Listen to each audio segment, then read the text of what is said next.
मंगलम पंच परमेष्टि मंगलम तीर्थंकरम मंगलम विश्वजिन्धर्मं मंगलम वीरशासनम मंगलम वीरशासनम वंदितो सर्वसिद्धे ध्रुवमचलमणोभवं गतिं पते वोक्षामि समय पाहुड़ मृणमो सुध केवली भरितम। समयसार परम मांगलिक ग्रंथ है। आचार्य कुंद देव द्वारा ईसा पूर्व प्रथम शताब्दी में से लिखा गया है। भगवान महावीर स्वामी की जो वाणी है उसको प्राकृत भाषा में प्रस्तुत किया है। 415 इसमें गाथाएं हैं। आचार्य अमृतचंद स्वामी की टीका के अनुसार शैली आध्यात्मिक है। कर्ता कर्म अधिकार जो तीसरा अधिकार है वो चल रहा है।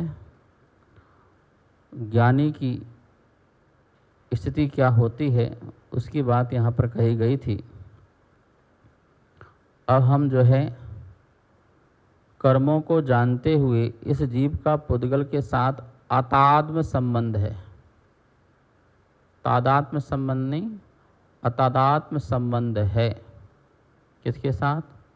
कर्मों को जानते हुए भी जीव का पुद्गल के साथ तादात्म्य संबंध नहीं हो सकता है। एक रूप संबंध नहीं हो सकता है, एक स्वरूप संबंध नहीं हो सकता है। दोनों का संबंध अतादात्म्य है।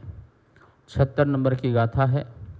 यद्यपि ये 3-4 गाथाएं हैं, उसमें थोड़ा थोड़ा सा अंतर है, बाकी लगभग गाथाएं वही हैं, लेकिन अलग अलग प्रकार से कहने का तरीका है। जैसे कि 76 नंबर गाथा में कहेंगे तो कर्मों को जानते हुए जीव पुद्गल के साथ अतादात्म्य संबंध है। फिर नीचे वाले कहेंगे कि कर्मों के साथ अतादात्म्य संबंध है। वहाँ बोला जीव का पुद्गल के साथ अतादात्म्य संबंध है। फिर बोला कर्मों के साथ भी अतादात्म्य संबंध है। फिर बोलेंगे ज्ञानी के कर्म फल में कर्ता कर्म भाव नहीं है, उससे भी अतादात्म्य संबंध है। और फिर पुद्गल का भी जीव के साथ कर्ता कर्म का भाव नहीं है, ऐसी बात यहाँ पर कहेंगे। ठीक है। अभी अपन देखते हैं 76 नंबर की गाथा क्या कह रही है। नवी परिणमदि ना गिन्हदि उपजदि ना परदव्य पजाया नानी जानंतो विहु पुग्गल कम्मम अणिविहम। पर द्रव्य की पर्याय में उपजे ग्रहे ना परिणामे बहुभाति पुद्गल कर्म को ज्ञानी पुरुष जाना करें।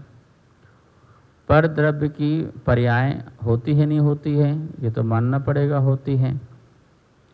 तो पर द्रव्य की पर्याय में ये जो जीव द्रव्य है वह उत्पन्न नहीं होता और ना ही उसको ग्रहण करता है और ना ही उसमें परिणमन करता है।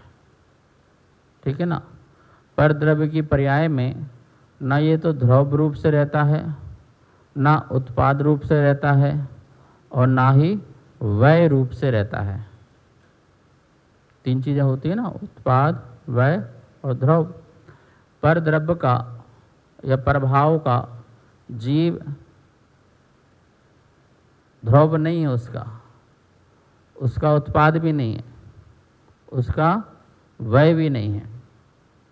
टीकाकार ने जो है 3 शब्द दिए हैं, प्राप्य, विकार्य और निर्वृत्य। 3 शब्द हैं। प्राप्य, प्राप्त करना, प्राप्त करना, ग्रहण करना, ये प्राप्य हो गया। ठीक है। उसके बाद विकार्य, परिणमन, परिणमन करना, ये विकार्य है। निर्वृत्त, उत्पन्न होना, उत्पन्न होना। विकार्य मतलब वय, वय हो गया। निर्वृत्त मतलब कुछ नवीन पैदा हुआ है तो उत्पन्न हो गया। और प्राप्य, प्राप्त हुआ है, भले एक समय की पर्याय है, वो एक समय की पर्याय भी ध्रुव रूप को प्राप्त हुई है। किसको प्राप्त हुई है? ध्रुव रूप को प्राप्त हुई है। एक समय की पर्याय भी ध्रुव है कि अध्रुव है? तो एक समय की पर्याय कैसी है? तो एक समय के लिए ध्रुव है ना, तो एक समय के लिए वह ध्रुव पर्याय है, तो वो प्राप्त है। उसने एक समय की पर्याय को प्राप्त किया है तो ध्रुव है। और वह कैसी प्राप्त हुई है? परिणमन होकर प्राप्त हुई है, इसलिए किसी का व्यय करके प्राप्त हुई है और किसी को पैदा करके प्राप्त हुई है। ठीक है ना। तो इसलिए उसमें विकार भी है और निर्वृत्त भी है। तो शब्द याद रखेंगे, प्राप्य, विकार्य और निर्वृत्त। तो नानी, ज्ञानी जो है, जानता हुआ पुद्गल कम्मस्य अणेविहम, जो पुद्गल कर्म के, पुद्गल द्रव्य के पर्याय रूप कर्मों को जानता जानता हुआ भी निश्चय से पर द्रव्य पच जाए, पर द्रव्य के पर्यायों में ना परिणमति, नहीं परिणमित होता है, ना गृह्णति, ना ग्रहण करता है, ना उपजति और ना ही उत्पन्न होता है। परद्रव्य को परद्रव्य रूप। ठीक है। जैसे चेतना है, आत्मा है, तो आत्मा पुद्गल द्रव्य का कर्ता नहीं है और उसका कर्म नहीं है। इसलिए पुद्गल द्रव्य का कर्ता नहीं होते हुए आत्मा जो है अपने अंतर व्यापक होकर के, आदि मध्य अंत में व्याप होकर के, वह पुद्गल में परिणमन नहीं करता है, पुद्गल का ग्रहण नहीं करता है और पुद्गल में उत्पन्न नहीं होता है। वो अपने आत्मा के परिणाम में उत्पन्न होता है, अपने आत्मा के परिणाम को ग्रहण करता है और अपने आत्मा के परिणाम को प्राप्त होता है। वो पुद्गल के परिणाम को प्राप्त नहीं होता है, पुद्गल के परिणाम को ग्रहण नहीं होता है, परिणमन नहीं होता है और पुद्गल के परिणाम को पुद्गल में के परिणाम में उत्पन्न नहीं होता है। ठीक है। जैसे घड़ा है, तो घड़ा जो मिट्टी है, मिट्टी से घड़ा बना, तो मिट्टी अपने अंतर व्यापक होकर के क्या होकर के, अपने में अंतर व्यापक होकर के, आदि मध्य और अंतर में व्याप होकर के स्वयं घड़े को प्राप्त होती है। किसको प्राप्त होती है? घड़ेपन को प्राप्त होती है, ग्रहण करती है, घड़े रूप में परिणमन करती है और घड़े रूप में उत्पन्न होती है। किसमें उत्पन्न होती है? घड़े रूप में उत्पन्न होती है। इसलिए ज्ञानी ये सब जानता है, लेकिन अपने को उस रूप परिणमन नहीं करता है, घड़े रूप में अपने को परिणमन नहीं करता है। घड़ा परद्रव्य है ना, कुम्हार घड़े को बना रहा है तो घड़े को ग्रहण कर रहा है क्या? घड़े में परिणमन कर रहा है क्या? घड़े रूप में अपने को उत्पन्न करा रहा है क्या? तो नहीं कर रहा है ना, क्योंकि परद्रव्य पच जाया, वो पर द्रव्य की पर्याय है, मेरी सौ द्रव्य की पर्याय नहीं है। तो आत्मा उस समय क्या कर रही है? अपने परिणाम का करता है, अपने परिणाम को ग्रहण कर रही है, अपने परिणाम में परिणमन कर रही है और अपने परिणाम में उत्पन्न हो रही है। इसलिए वह अपने में अंतर व्यापक है और अपने में आदि मध्य अंत में व्याप है। आदि, मध्य और अंत में। जब मिट्टी घड़े रूप में को प्राप्त हो रही है तो अंत आदि में भी वह मिट्टी जड़ रूप है, उद्गल रूप है, और जब वह परिणमन कर रही है तो मध्य में भी वह कैसी है, मिट्टी रूप है, और जब वह अंत में घड़े रूप में प्रकट हो जाए तो अंत में भी कैसे है, वह पुद्गल रूप है। तो आदि में भी पुद्गल रूप, मध्य में भी पुद्गल रूप और अंत में भी पुद्गल रूप ही है। वो जीव रूप नहीं है, वो चेतन रूप नहीं है, वो ज्ञान रूप नहीं है। आत्मा जब ज्ञान रूप परिणमन करे, आत्मा अपने परिणाम का करता है ना, तो आत्मा अपने परिणाम का कर्ता कैसा है, जब आत्मा अपने में अंतर व्यापक बने और आदि मध्य अंत में भी व्याप वही रहे। कौन रहे, कोई दूसरा रहेगा क्या? जब आत्मा ज्ञान रूप परिणमन करेगा तो अपने में व्याप होके करेगा, नहीं करेगा? तो उसका जो आत्मा करता है, ज्ञान का परिणमन कर रहा है, उसका जो फल मिला, तो उस फल तक आत्मा आदि मध्य अंत किस में रहा, पर में रहा कि स्व में रहा? तो बस ये तो कह रहे हैं कि आदि मध्य अंत में भी व्याप होकर के वह अपने आत्मा का परिणाम का करता है और उसका वो कर्म है। ठीक है? तो आत्म परिणाम रूप है, परिणमन करता हुआ आत्मा अपने को ही ग्रहण करता है, अपने को ही वह बदलता है और अपने में ही नवीन कुछ पैदा करता है या उस रूप होता है। इसलिए यहाँ 3 बातें लिखी ना, नवी परिणमति, नवी ना गिणदी ना उपजदी पर द्रव्य पज्जाए। पर द्रव्य पर्याय में जो आत्मा है, ज्ञानी है, जानता हुआ, पुद्गल कर्मम, पुद्गल कर्म को जानता हुआ, किसको जानता हुआ? पुद्गल कर्म को जानता हुआ ज्ञानी। कैसे पुद्गल कर्म? अनेविहम, अनेक प्रकार के, अनेक प्रकार के पुद्गल कर्मों को जानता हुआ ज्ञानी नवी परिणमदी ना गिणदी ना उपजदी पर द्रव्य पज्जाया। पर की द्रव्य पर्याय में, पर द्रव्य की पर्याय में ना तो उसे प्राप्त है अर्थात ग्रहण करता है, ना परिणमदी ना उस रूप परिणमन करता है, और ना ही उस रूप में उत्पन्न होता है। ठीक है? जैसे कोई भी चीज़ ले लो, ये घड़ी है, तो इस घड़ी को ज्ञानी जानता है, जान रहा है, तो इस घड़ी रूप को ना तो वो प्राप्त हो रहा है। कौन? क्यों? क्योंकि ये क्या है, पर द्रव्य की पर्याय है, मेरी द्रव्य की पर्याय तो है नहीं है, ये पर द्रव्य की पर्याय है। तो पर द्रव्य की पर्याय को जब ज्ञानी जानता है तो उस जानते समय वो घड़ी को ग्रहण नहीं कर रहा है, घड़ी के परिणाम को ग्रहण नहीं कर रहा है, और ना ही घड़ी रूप परिणमन कर रहा है, और ना ही घड़ी रूप में उत्पन्न हो रहा है। तो वो क्या कर रहा है, अपने उस समय ज्ञान को ग्रहण कर रहा है और उस ज्ञान रूप परिणमन कर रहा है और उस ज्ञान को ही उत्पन्न कर रहा है। ठीक है? इसलिए आत्मा अपने परिणाम का करता हुआ और अपने परिणाम का कर्ता का परिणमन करने वाला, प्राप्त करने वाला, उत्पन्न करने वाले का फल हुआ। तो कर्ता कर्म जो हुआ वो जीव का पर द्रव्य में नहीं हुआ,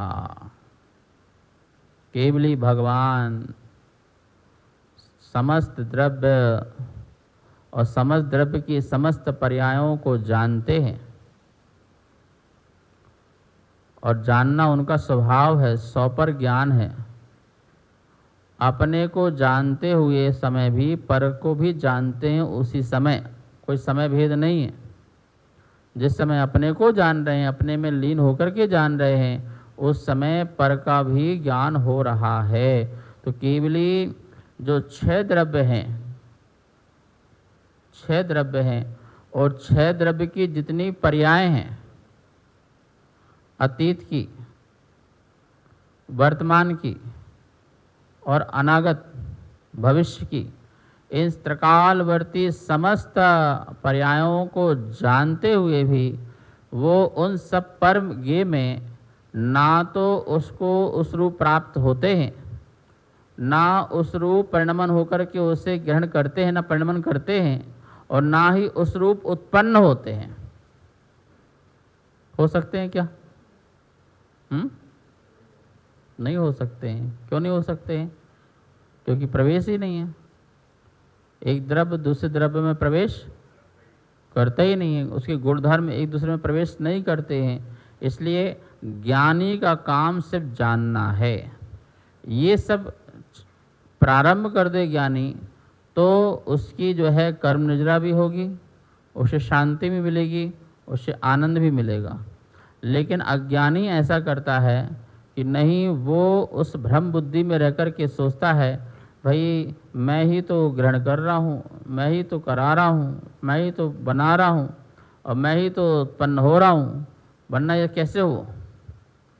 तो उसकी जो भ्रम बुद्धि है वो इस प्रकार से, जैसे वो कहता है कि देखो मैंने तो मकान बनाया, ठीक है ना, मेरी ही इसमें शक्ति लगी है, खून पसीना लगा हुआ है, मेरी मेहनत लगी हुई है, मेरी मेहनत रंग ला रही है, ठीक है ना, मेरा ही तो दिमाग लगा हुआ है, मेरा पुरुषार्थ लगा हुआ है, मेरा श्रम लगा हुआ है।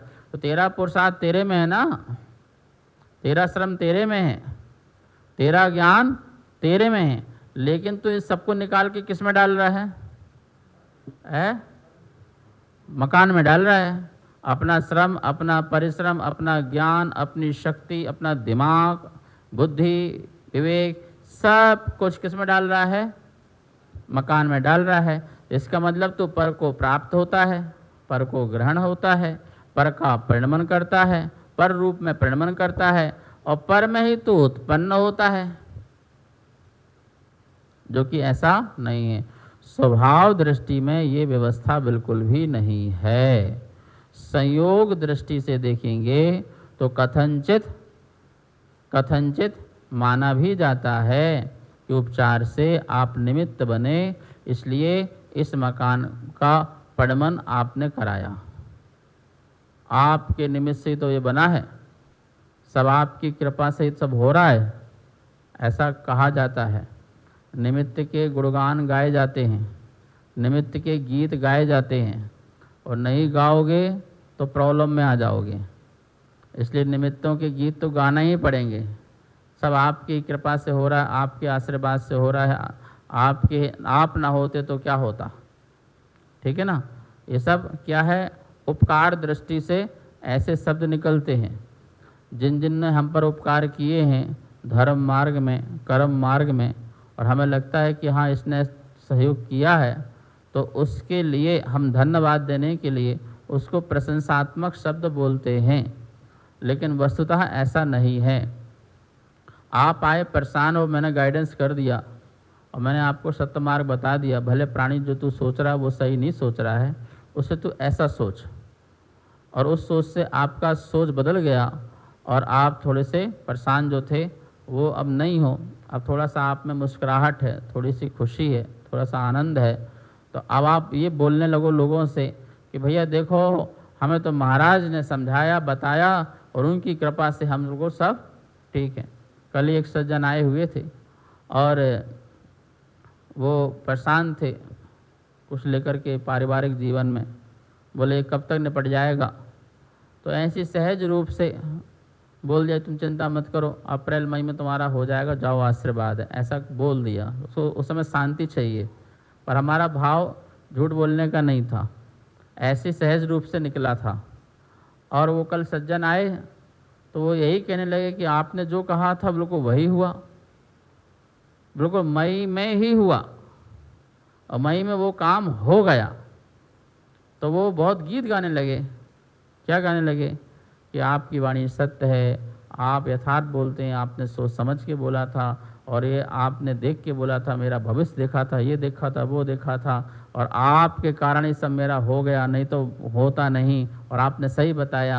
अब आप गाते रहो, लेकिन भले प्राणी तुझे समझना पड़ेगा कि मैंने जो बोला वो अलग चीज़ है, लेकिन तेरे जो परिश्रम ने, तेरा जो अपना मेहनत है, तेरा जो पुरुषार्थ है, वही फलीभूत होता है। ठीक है ना। धर्मी बनने की कला चल रही है यहाँ पर।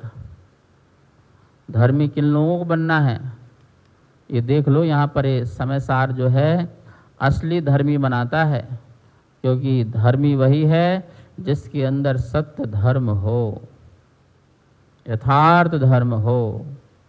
ठीक है ना। यहाँ पर कोई व्यवहार का विरोध नहीं है, पर्याय का कोई विरोध नहीं है।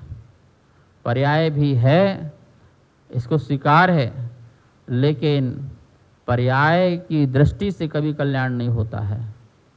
पर्याय को हटा करके एक द्रव्य में लगाओ, उसके अभेदता में लगाओ तो कल्याण होता है। समय सार ये उसी के लिए बात करता है कि भाई तुमने अनादिकाल से पज्जय मूढ़ा पर समया में तो लगे रहे। ठीक है ना। पर समय में पर्याय में मूढ़ होकर के पर समय में थे, और तुमने उसी को ही सत्य माना है, जबकि वो सत्य कुछ क्षण के लिए था, कुछ पल के लिए था, कुछ समय के लिए था, पर वो सदा के लिए नहीं था। जैसे अपन ने पढ़े थे ना, आश्रव अध्रुव और अनित्य हैं। अध्रुव हैं और अनित्य हैं, मतलब आश्रव एक तो हमेशा नहीं रहते, इसलिए अध्रुव हैं। हमारे भगवान आत्मा में आश्रव सदा नहीं रहते हैं, इसलिए कैसे हैं वो? अध्रुव हैं। और एक जैसे नहीं रहते हैं, इसलिए अनित्य हैं। एक जैसे भी नहीं रहते। जैसे क्रोध है वह सदा नहीं रहता है, और रहे भी तो एक जैसा क्रोध नहीं रहता, उसकी शक्ति अंश घटती बढ़ती रहती है, तो एक जैसा भी नहीं रहता, वो अनित्य रहता है। ठीक है ना। तो यही बात कहना चाह रहे हैं भाई, ये पर्याय भी जो है वो अध्रुव है और अनित्य है। कैसी है वो?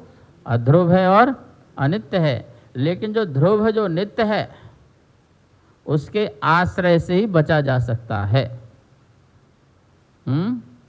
जो कील के सहारे होगा उसका बाल ना बाका हो, और जो कील को छोड़ देगा वो पिस जाएगा। कभी देखी है चक्की हाथ से जो पीसते हैं, उसको देखिए, उसके बीच में क्या डालते हैं? गेहूं डालो, चना, कुछ भी डालो, ऐसे डालते हैं, और वो घुमाते रहो। जो उसको छोड़ दिया, बीच वाले स्थान कील को छोड़ दिया, तो वो तो कहाँ चला गया? वो तो पूरा कचूमर निकल गया, उसका तो पिस गया पूरा। लेकिन जो उसके पास ही मंडराता रहा, तो वो तो बचा रहा। जो अनचेंजेबल है, जो नित्य है, जो ध्रुव है, जो शाश्वत है, जो उसके पास रहेगा, उसका कुछ बिगड़ने वाला नहीं है। लेकिन जो उसको छोड़ करके पर्याय का आश्रय ले लेगा मात्र, तो क्या होगा? वो शाश्वत नहीं रह सकता है, वो ध्रुव नहीं रह सकता, वो नित्य नहीं रह सकता है। कितनी सुंदर बात कही है कि देखो भैया, पुद्गल कर्म तो अनेक प्रकार का है, एक प्रकार का नहीं है। मूल में से 8 प्रकार का, कितने प्रकार का है? 8 प्रकार का है। और उसके उत्तर भेद करो तो 148 प्रकार के हैं, और एक एक कर्म के भी भेद कर दो तो असंख्यात लोक प्रमाण भेद इसके कर्मों के बन जाते हैं। असंख्यात लोक प्रमाण भेद का मतलब, एक लोकाकाश में असंख्यात प्रदेश होते हैं, तो उसको जितने प्रदेश हैं उतने बार इंटू करते जाओ। एक लोकाकाश के प्रदेश गुणित एक लोकाकाश के प्रदेश गुणित एक लोकाकाश के प्रदेश, कितने बार गुणित करना है? कितने बार करना है? हाँ, जैसे मान लो कि एक बर्तन में सरसों के दाने डालो, तो मान लो उसमें 1 लाख दाने हैं। ठीक है ना। तो अपन बोलेंगे 1 लाख दाने भाग बराबर, तो क्या करेंगे इसके लिए? उसको गुणा करते जाओ। 1 लाख इंटू 1 लाख इंटू 1 लाख, कितने बार करो? इंटू 1,00,000 बार, और फिर जितना आए उतना प्रतिफल। सोचो, तो असंख्यात लोग प्रमाण, समझ में आया ना? इतने कर्म के और भी उत्तर भेद बन जाते हैं, एक एक कर्म के इतने उत्तर भेद बन जाते हैं। कोई सा भी कर्म ले लो, उसके इतने भेद बन जाते हैं। मति ज्ञाना वर्ण कितने प्रकार का बन सकता है, शुद्ध ज्ञाना वर्ण कितने प्रकार का बन सकता है, ठीक है ना? ऐसे सुस्वर है, दुस्वर है, शरीर की संरचना है, कितने प्रकार के कितने जीव हैं और सब अलग अलग हैं। अरे मनुष्यों के अंगूठे अलग अलग हैं, लगाते हो ना टिक, मिलता ही नहीं है। बताओ कहाँ से, पता नहीं कहाँ से खोजा ये कि उनका चिन्ह मिलता नहीं है। इसकी संरचना भी सबकी, तो कितने प्रकार का हो गया ये शरीर, नामकर्म ही कितने प्रकार का हो गया। अनंत जीव हैं, कमाल की बात है। तो कह रहे हैं अणे विहम पुद्गल कम्मम, अनेक प्रकार के पुद्गल कर्म को ज्ञानी जानन तो जानता हुआ, निश्चय से, हो लिखा है, हो मतलब निश्चय से, जानता हुआ भी, वी मतलब भी, जानता हुआ भी हो निश्चय से, पर द्रव्य पच जाए, पर द्रव्य की पर्याय में ना परिणमति, ना परिणमित होता है, ना गिणति, ना ग्रहण करता है, और ना उपजति, और ना उत्पन्न होता है। ये शरीर पर द्रव्य है, ये शरीर पर द्रव्य है। अब इस शरीर लगा लो, इस शरीर पर द्रव्य है और आत्मा मेरा स्वद्रव्य है। तो इस शरीर को जाने, जानने में कोई दिक्कत नहीं, ये शरीर है, जाने, ज्ञान का विषय बने, जितने भी ज्ञेय हैं वो ज्ञान के विषय बने, कोई दिक्कत नहीं है, जानो ये शरीर है। लेकिन आत्मा इसके साथ रह करके शरीर रूप ना परिणमित होता है, ना शरीर को ग्रहण करता है, और ना शरीर रूप उत्पन्न होता है। ऐसा त्रिकाल में भी द्रव्य में नहीं माना जाता है। कार्यक्रम पाठशाला के पुण्यार्जक थे श्री दिगंबर जैन मंदिर, लोधी कॉलोनी, दिल्ली।